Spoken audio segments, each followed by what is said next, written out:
send my warmest greetings to all of the freedom fighters assembled today at the 2020 Free Iran Summit in Albania. I'm Congressman Tom McClintock, representing California's 4th Congressional District. I want you to know that the work you are doing is not only to free the people of Iran from the thrall of the ayatollahs, but also to assure the peace and security of the world from the threats and schemes of these evil men. And a special thanks to the government and people of Albania, who have led the nations of the world in supporting and sheltering the members of the Iranian opposition, the MEK. I believe that a close relationship, open communication, and strong partnership between the United States of America and the Iranian resistance is a vital contribution to global peace and stability. In these turbulent times, there is at least one issue that still unites the American people, as demonstrated by the broad bipartisan support for congressional resolutions like H.Res. 374, which expresses the support of the American people and their government of the work that each of you is doing.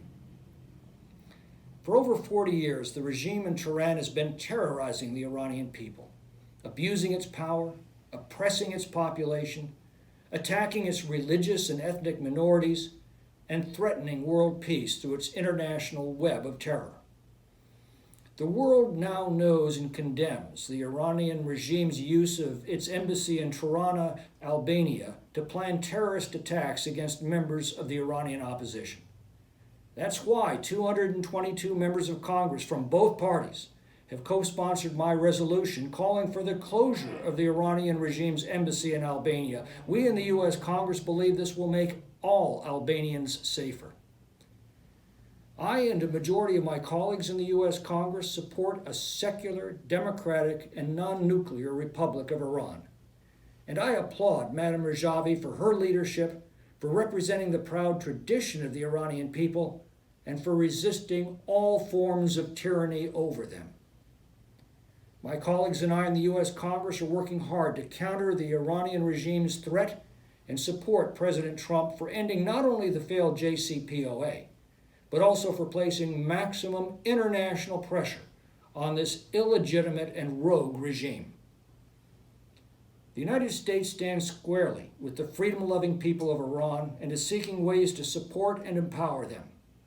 The United States must continue to show leadership against tyranny and the Ayatollahs' reign of terror against its own people and against the world. We are calling on the United Nations to extend the arms embargo against Iran. The international community, with U.S. leadership, must also reinstate snapback UN sanctions. Without these meaningful and concrete measures, the regime will certainly escalate carnage both at home and abroad.